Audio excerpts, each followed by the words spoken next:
you being rational. This study proves that humans are not rational. Therefore, law should be changed in some manner. Yeah. Now, be a little careful about the word rational. The law assumes that you have like free will, right? Culpability. Like you can determine your future or choice, right? And that's not necessarily true. You're just reacting to things that you didn't ever have control over.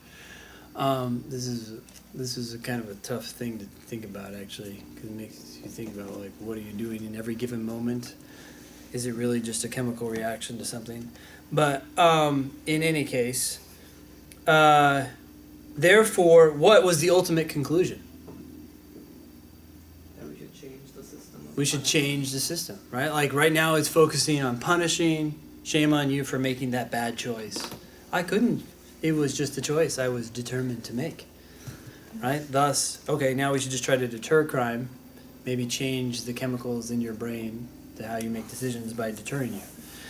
Okay. Huh? Yeah, we can see it. Okay.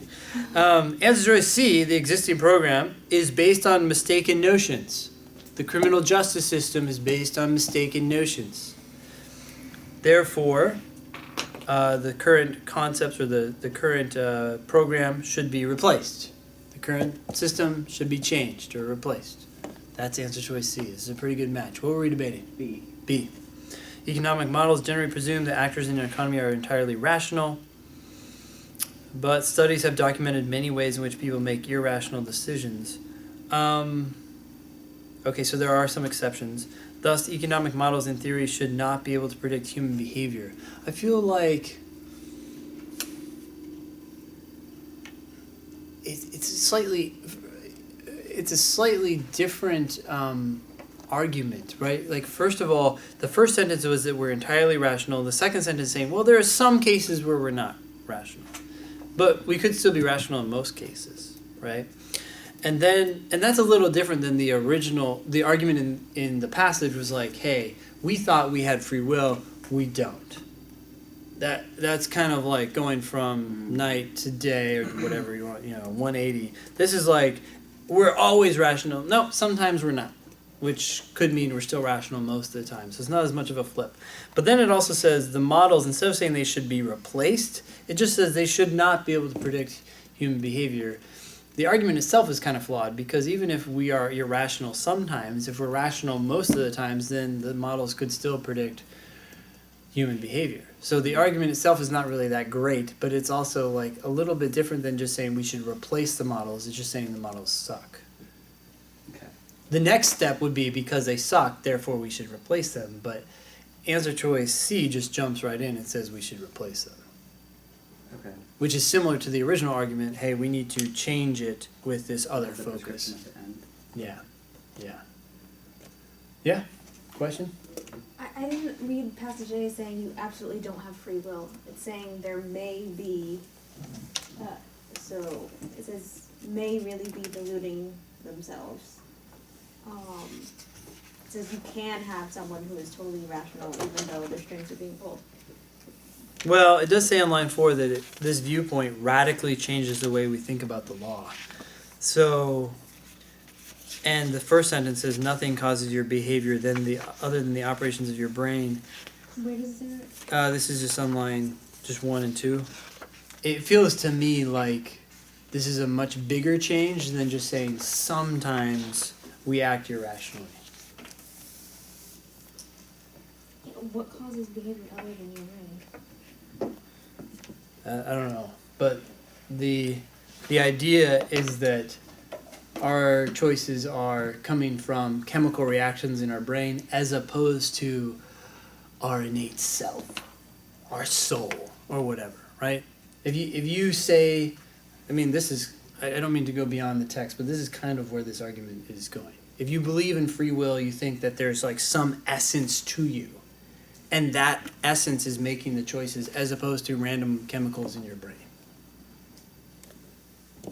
And so what they're saying is, no, there's not some essence.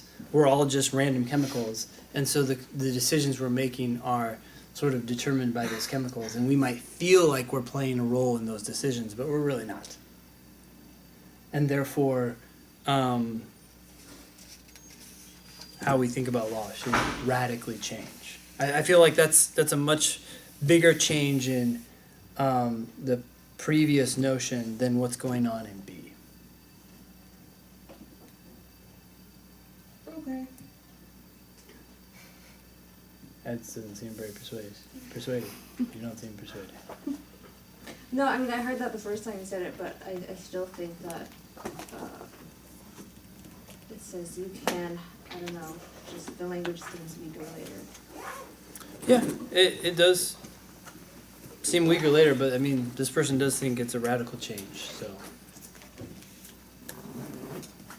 I'm just kind of basing it off what they seem to think about it. And that's what they're basing their argument on. Yeah, the law should be radically changed, but that's, yeah, I don't know. Okay. Well, does anyone have anything to add to this? Any thoughts on this argument that might be more clarifying? Okay. Yeah, Josh. Could it just be the portion here that's saying, people believe themselves to be making a free and rational moral choice may really be deluding themselves because the area of the brain that makes rational choices isn't what's making the choice, but it's the emotional side. Yeah. So instead of saying like, there's some essence that's making the choice, they're saying like, even if you go the scientific route that moves it away from essence, it's this emotional center in the brain that is quick firing instead of a thought Process. rational choice. Yeah. Which seems like a radical departure from the original Right. view. Yeah, I guess, but then it also says even there might show. Yeah, Again. we don't know exactly why the change is radical. It might be because of this, it might be because of that, but the change still is radical. I think you're The change to the law though, but that's not to the belief. no, it's a change in our free belief, will. the belief in whether we are acting on free will or acting on just chemicals. That's a radical change. And because that's a radical change, we then believe the law should be changed. But I think that original change is radical. I don't think that's saying sometimes we base it on, we used to think that we always base it on free will. Now we think sometimes we don't. This is going from, we always thought it was. I agree with that. I agree that it's saying that. Okay, yeah. Anyways, so I think that's a big difference. But it's not saying we always don't. Like, Yeah. Anyway, I think that's just getting into the evidence. So I think you're reading too much into that, might. I would, we can talk about it again after class. But in any case, let's